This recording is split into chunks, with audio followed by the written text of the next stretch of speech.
Hello everyone, I am Tessellating Hexagons, and no country in particular revealed their song for Eurovision yesterday. There wasn't really any major announcement that I'm reacting to. This is just a video that I really should have done last year and the year before, but no, it's taken me 2 years to realise, wait, I should probably cover the songs that change a little bit between their initial announcement and the contest itself, and so that's what this is. So this is what I'm calling the Revamp Re-Review, where I take all the songs that have been redone, or revamped as the fandom calls it, and looking at them again and seeing what's changed, if it's a good thing, if it's a bad thing, just generally what's different. Now, there are 10 countries I'm going to look at in total. 4 of them have changed quite significantly, and I'll put links just down here somewhere, so click on those to jump straight ahead in this video to whenever I get to those particular songs. And once I cover those 4, I'm going to go into a bit of a lightning round to look at the remaining 6 countries who I don't have as much to say because their songs haven't changed as much, because these initial 4 have actually changed their songs substantially. They haven't replaced them completely, but they've done enough changing for it to be worthy of significant comment, whereas the other 6 have only made minor changes like adjusting instrumentation or whatever. So, well, let's get started with Albania. Albania. The country that kicked off the entire season for me this year. Still being represented by Eneda Tarifa, and the song is now called Fairy Tale. It was originally Parala, but they've changed it into English from Albanian, making it the only song this year to change its title. Unless you count Malta, but they changed the entire song, so that doesn't count. So yeah, they're the only country this year to just completely outright change the title of their song, and this is one of the more, well, I would say one of the more dramatic revamps, but actually all 4 of the main ones of this review are dramatic re-revamps. Re-revamps! No, that's not a word. Dramatic revamps. There we go, I can say words. So, what are my new thoughts about this one? Well, overall, it definitely retains all the spirit of the original, and, despite what the critics say, I think it's pretty good. As the original was, for that matter. One specific point that I'm glad about is, in the original, during the what I call chili pepper backing vocal solo, you know, the you didn't need me to demonstrate that, I know, but that bit, because certainly in the Albanian version, and even more so in the live performance, it sounded like they'd just eaten a really spicy Nando's and then they started singing that to try and cool their mouths down. That's what it sounded like to me.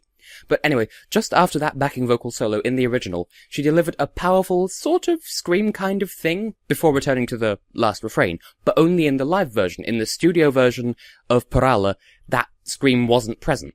But it has been made a canonical part of Fairy Tale, the English version, which is good, so she definitely will be delivering that scream, which does show off her vocal capacities in the live performance, and in the studio version it shows off what she's capable of.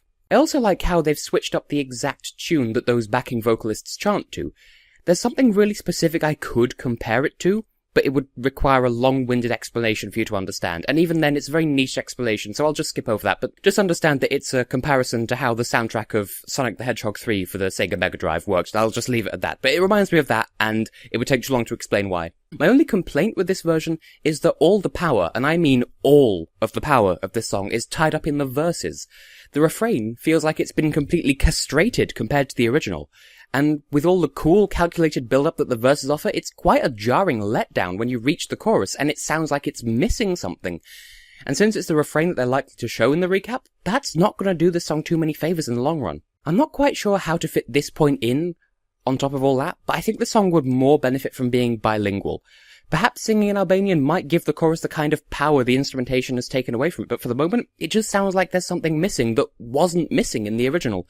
So it's mostly an improvement, it's just the chorus that bothers me. So my new rating out of 10, well, my original rating for this song was 8 out of 10, and for different reasons, I give this one an 8 out of 10 also, so that's no change, it's not gone up, it's not gone down. This would be a higher score though, because the new version is very polished in a lot of places. It's a lot more Eurovision friendly than anything that could come fresh out of Festival Congress without being changed. But I cannot forgive how they've neutered the chorus. It takes away so much of its impact. The song immediately loses all the power it's built up when she gets to the chorus, and it's in, as I said, an incredibly jarring way at that. I like what they've done with it.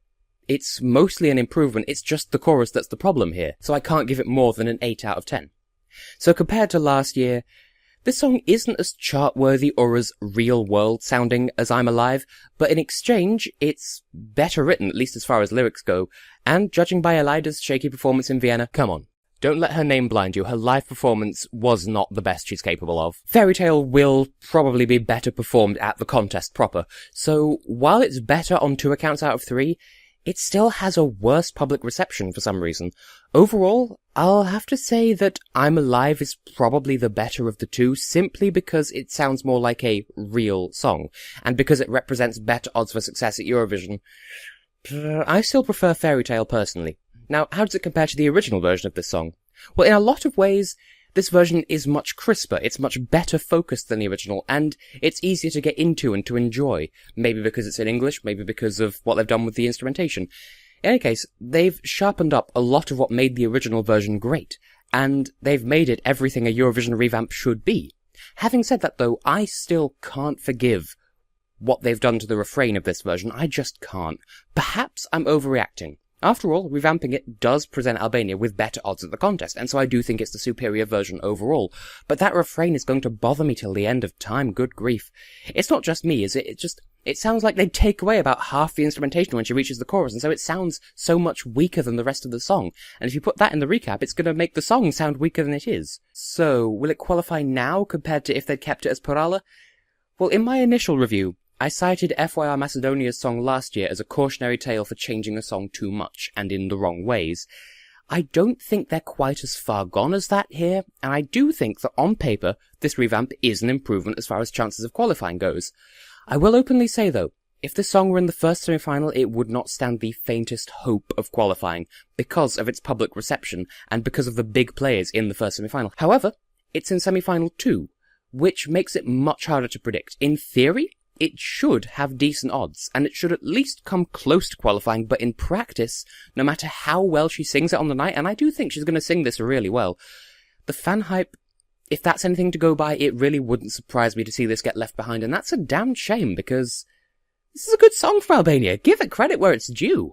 Next up is Georgia, still of course being represented by Nika Kocharov? I pronounced it Kocharov in my original review, and I've since heard it pronounced Kocharov, so I'm not sure which one it is. So either Kocharov or Kocharov, I'm not good at speaking Georgian, and the young Georgian Lolitas, and the song's called Midnight Gold, they haven't changed that, the title's the same. It's in very much the same vein as Albania. This revamp keeps all the same core ideas and sentiments as the original, whilst delivering a more controlled, tightly focused take on what they were trying to say with the original. And I have to give them credit where it's due. They haven't compromised on their style at all, but they've managed to switch it up with the inclusion of a more electro beat section at about the 2-minute mark, which gives the song more mainstream appeal, and it keeps the song from getting too samey throughout. If they're playing this the way I think they are, then they're probably going to use that as their recap slot. If I were them, that's certainly what I'd do. Have the recap slot be the last line or two from the electro beat section, and then fill the rest of the 10-ish seconds that they've got of recap slot with the solo that follows, as opposed to just having those repeated lines fill the entire recap slot. So 1 or 2 lines of that, and then the solo that follows it, and perfect recap slot. It's going to get a lot of fans that way, I think. It certainly leaves more of an impression than any other part of the song, that's for sure. Because the song is still of a very niche style. And while I do admire Georgia's tenacity for sticking with it, I think a lot of people will still be left feeling frozen out by this song a little bit. I suspect that's why they included that genre shift that I keep talking about, which is fine. It shows they're conscious of their audience, and that's good. I just hope that they don't bring the mad scientist aesthetic from the music video to the live staging, because then people will write it off as a joke entry. You see, Georgia made that mistake the last time they tried going super original. With the parachute dealie from 3 Minutes to Earth, people didn't get the song, they didn't get the staging, and it bombed as a consequence. So as long as they deliver the song with enough seriousness, I think people will catch on to that and take it seriously. But if they bring the mad scientist look, I get that it's stylized and it suits the video, but if they try to do it live, it's gonna fall flat. So my original rating for this song was a tentative, hesitant 6 out of 10, and I think the careful focus and retouching of this revamp earns it, I think, 2 more points on that scale, so that brings their score up to 8 out of 10. I recognise that that's probably mostly because I don't mind this genre to begin with, and some people will still find it to be completely unlistenable, even with the genre shift in the middle. But what really sells this song now is that genre shift. You never know, it might attract a few more fans that way. I certainly approve of it myself. So, compared to last year, if you define shamelessly chasing points as better, then yes, 2015 was better, but in my opinion, Nina Sublati's Warrior felt a bit too soulless for me, and I know a lot of people will hate me for saying that, but just in my personal opinion, I couldn't get into it. The lyrics didn't mean anything, so it just came across as an angry woman giving an impassioned speech about nothing for 3 minutes with glitzy and dazzling staging to back her up. I'm not trying to be a hipster for being a hipster's sake, of course. I just think Midnight Gold is better. At the very least, it's a more sincere song, and you can tell that the audience has been considered when it comes to the song's composition, but not in such a way that compromises the band's signature style. And I salute that, because it's a song that was written maybe not from the heart, but from within. The group was in control of what they were doing every step of the way, and so I think it shows. I think it pays off quite nicely for them. I feel more of a connection to this song than I did to Warrior, is basically what I'm saying. So compared to the original version of this song, well, there's not much to be said here. This version is a definite improvement over the original, simply because that's what it was designed to be. The original was the concept version of the song, and now the public chose their favourite of the 5 concept songs and have taken the concept and turned it into the actual Eurovision song they're sending, and with great style, effort and panache in so doing. It may not be everyone's cup of tea, but I still admire the lengths they've gone to with this song. They've got their own style, but they're still trying to consider the audience they're playing for. So I salute their conscientiousness. So will it qualify now? Once again, I'd say that if it were in semi-final 1, it would not stand a ghost of a chance, especially up against the likes of Cyprus, for instance, because people are going to compare the two just because they're of vaguely similar genres. But, again, it's not. It's in semi-final 2, so Cyprus is an entire 2 days away from this song. And it would be so easy to brush this off and say, no, it's too weird, it's too unpopular as far as genres of music go and as far as the fandom goes, but I actually have doubts. That genre shift towards the end, if they play it right, could be enough to sway them into the top 10. Honestly, this wouldn't surprise me either way. It could qualify, it could not, and either way, I wouldn't be surprised. Semi-final 2 is wide open after all, and this song is going to stand out because of how different it is. Whether that's a good thing or a bad thing, though, remains to be seen, but I think if they use the right part of the song in the recap, then, well, this could do them a lot of favours, actually. Third up of the big revamps is Israel, represented still by Hovi Star, or Hovav Sekulets, as I found out his name is, well, his non-stage name anyway, and the song Made of Stars. And wow, there's a third version of Made of Stars now, because there were 2 versions of it in the national final, and now there's this version as well. So first of all, wow. And there was me thinking Albania would be the biggest revamp of the year, but no, completely out of the blue, Israel have gone big with this one. In fairness, from what I've heard, the version of the song Hovi performed at the national selection was put together at more or less the last minute, so it was a little rushed apparently, and apparently this is a much better reflection of Hovi's personal style and voice, and I can totally respect that. I will say though, by virtue of being a piano ballad, some people might be put off from this one compared to the original, since that makes it stylistically less unique, simply because the first version had a comparatively original sound to it, an original-ish instrumentation, or because some people just have a tendency to write off ballads immediately, thinking they won't offer you the cookie. Because I was actually having a discussion with my mother about that just earlier today. How I used to dislike Molitva, which won in 2007 when I was a child, because I thought, oh, it's just a ballad, what's so special? And now, as an adult, I can look back and think, actually, that was a pretty song. And so it's a similar effect here. It's a ballad, but if you give it a chance, it's actually rather enjoyable.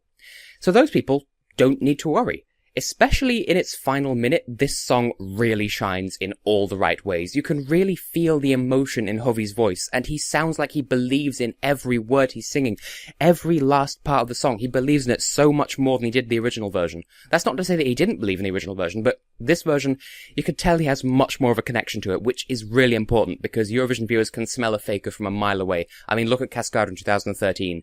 Didn't go too well for her, did it? Also, the bridge at 2 minutes 4, or thereabouts, it sounds reminiscent of maybe one of Bentley Jones's more emotional songs, which is good because both Hovi and Bentley Jones are really talented artists. Oh, well, certainly I get that impression from this song, and it's nice to have that kind of style present at Eurovision, especially since in this case it really helps the song to swell up into its most powerful ending third.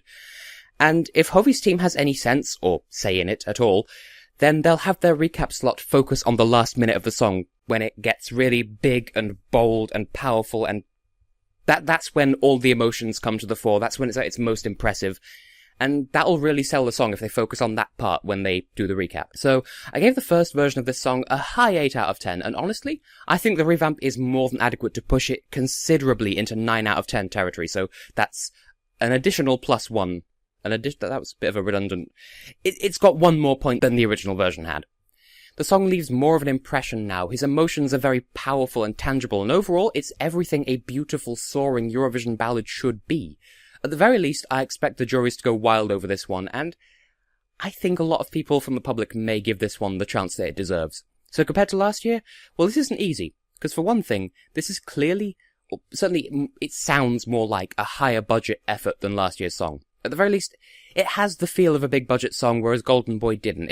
Golden Boy felt more like a lad's night out, but in song form, which isn't necessarily a bad thing, because it was infectiously fun. It didn't feel as serious music-wise, but it was fun, and it knew what it was. It wasn't under any delusions. Not that this song is either. Because evidently it wasn't a problem, because it came third in its semi-final, qualified for Israel for the first time in years, and did decently in the final. So it was by no means a bad song.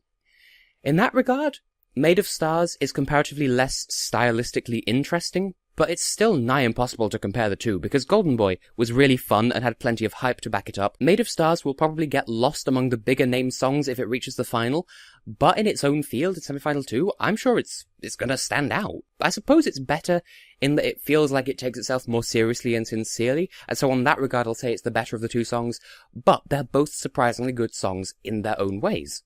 They know themselves sufficiently well. Good show, Israel. I'm not saying you didn't take it seriously before, but you're really taking the contest seriously these past couple of years. So compared to the original version of this song, well, you could say that this version isn't as unique or memorable as the original, because of the instrumentation versus the ballad feel of this one, but that's about as far as you can get with that line of argument, I think. This revamp is definitely better. Hovey seems more at home singing it, his emotions are more palpable and sincere, and in ballad form the lyrics shine even more, and this was a beautifully well-written song to begin with.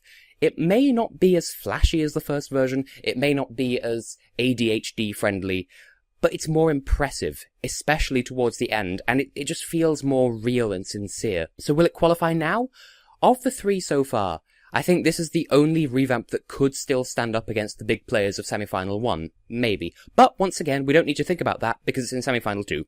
Because of the Israeli Memorial Day, I don't remember Yom HaZikaron, I don't know the full name of it, but there's a reason why Israel are in semi-final 2, and they asked the EBU for permission beforehand, and permission was granted. It's all above board. I do have the occasional doubt, especially since it's in the first half of the semi-final, but overall, I think Hovey's raw emotion and convincing delivery should be more than enough to see this into the final, as long as he doesn't mess up the live performances. At the very least, I can say with more certainty that he's likely to qualify with this version, whereas with the original, I was markedly unsure which way it would go, so it's a definite step up for Israel. They can be proud of this song. I'm certainly proud of them for choosing it, and I like what they've done with it, so good on you, Israel. And finally, who's up last? Oh god, it's San Marino. Okay, keep calm, Tess. Just try to imagine the song set to a disco beat instead. Oh no, it's catchy! Okay, so, San Marino. They've kind of taken my advice from the original review. Your best bet is literally to change the song. Yeah.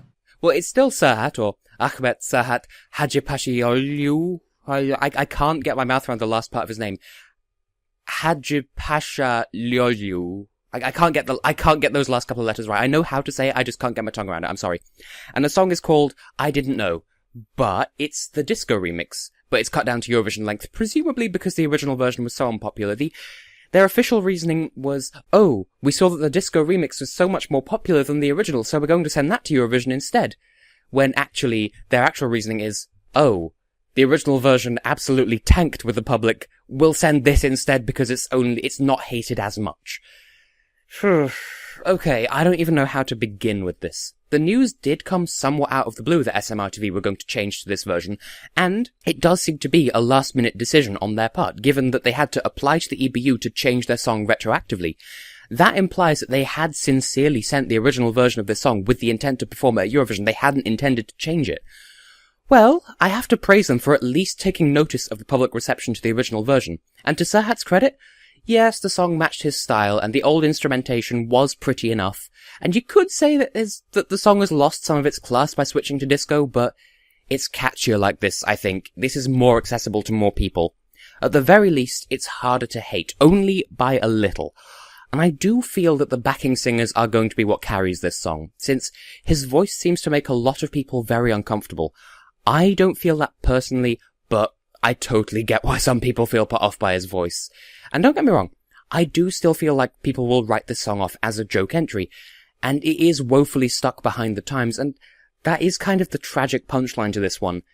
Everyone else sees it as a joke or as a naff throwback, but SMRTV think it's a sincere entry, and there's that kind of mismatch between the public reception and the song itself, which isn't going to do it any favours.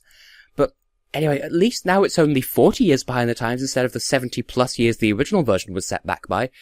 So I want to say this is dangerously close to becoming a guilty pleasure of mine, but that's more the disco beat and the backing singers and the choreography than anything else. I still feel second-hand embarrassment on behalf of the entire population of San Marino this year. I'm so sorry, you lovely people. It's not as bad as it was, though, so we have at least that. So, yeah, having said all that, you may recall that my old rating for this song was 3 out of 10, a paltry 3 out of 10. I'm willing to crank that up to a 6. I'm willing to double their score. That does feel overly generous on my part, I agree, but those 3 points come entirely from my own opinion. On a technical level, yes, it's alright. It's not as classy, but it's much more listenable. It's comparatively more appealing to people in general. It's still as solidly written, partly because it's a remix of a song.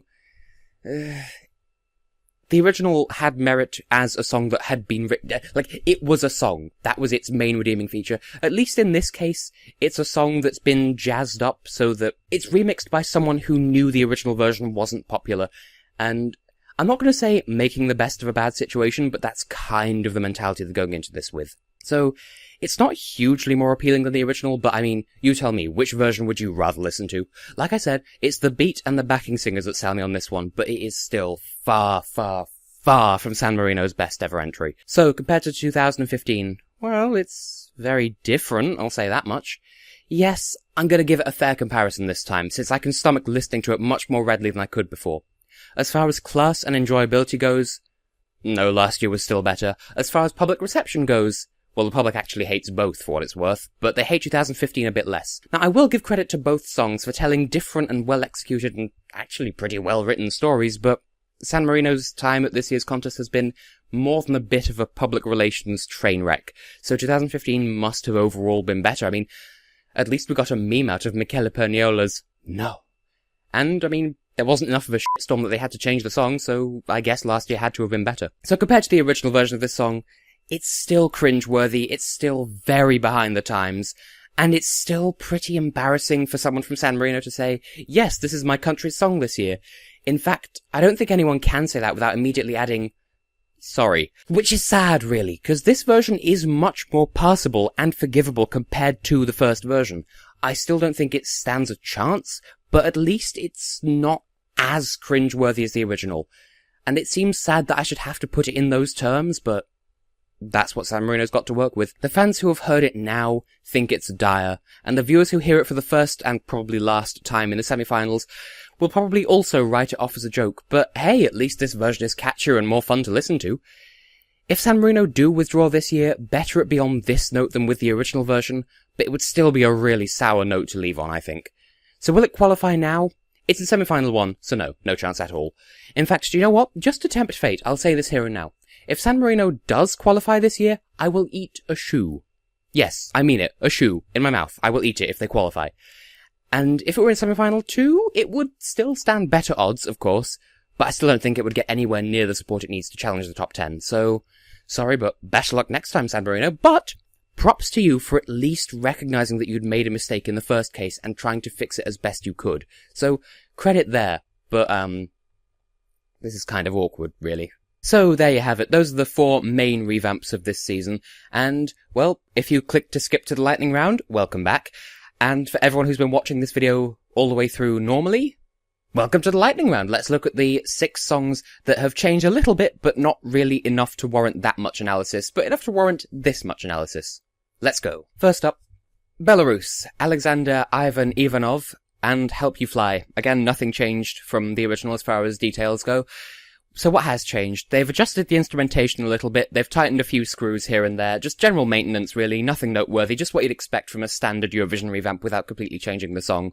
Is it better or is it worse? It's better than the original, but only by technicality, since it's really not that different, but his stage presence and vocals are still weak and need work. So will it qualify now? Well, with the fan reception of this one, no matter which semi-final it's in, especially if he even attempts to go ahead with his plan of performing naked surrounded by wolves. Belarus have said they've applied for special permission to do that, but there's no way in hell the EBU would allow it. Not that it would help their chances either way anyway, of course. Next, Belgium, Laura Tesoro, What's the Pressure? Details are all the same, but I don't think any country apart from Albania have actually changed any details like that as far as revamps go, so let's skip the formalities. What's changed? Honestly, I couldn't tell you. They might have rejigged the instrumentation a little bit, but I seriously cannot tell. All I know for certain is they've clearly spent a lot of time working on their choreography, and that shows at the very least. Better or worse? Well, the choreography will help sell it, but the song sounds no different to me, so better by technicality, I guess? Will it qualify now? It's a semi-final 2, which is anybody's game, so quite possibly, actually, if the choreography is delivered well enough. Could go either way, really. Wouldn't be surprised to see this fail to qualify, wouldn't be surprised to see this be a dark horse in the final, but I don't expect this to work miracles. But, I mean, it's Belgium, we'll see what happens with them. Next, France. Amir, Laurent Amir Khalifa Khedide Haddad, and his song J'ai cherché. What's changed? They've trimmed the song down to meet Eurovision requirements in the length department, and, well, that's the main change here. Better or worse? Definitely better.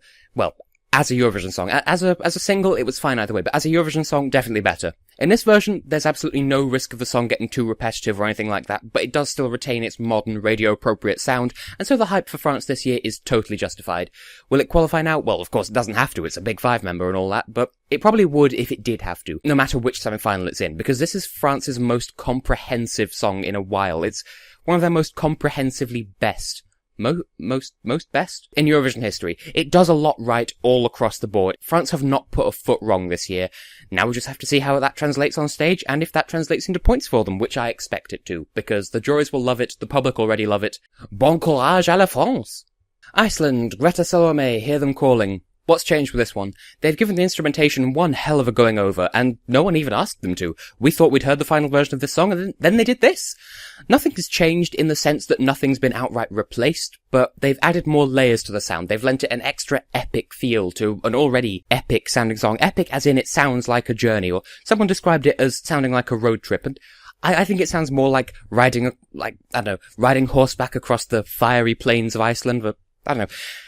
It's that sort of fun journey kind of song, and it's serious, and it has a nice message to it, and so they've given the instrumentation an extra push. They've added a bit of violin in the second verse as well, so I'm glad to see that Greta remembers where she came from and what she was known for before this song.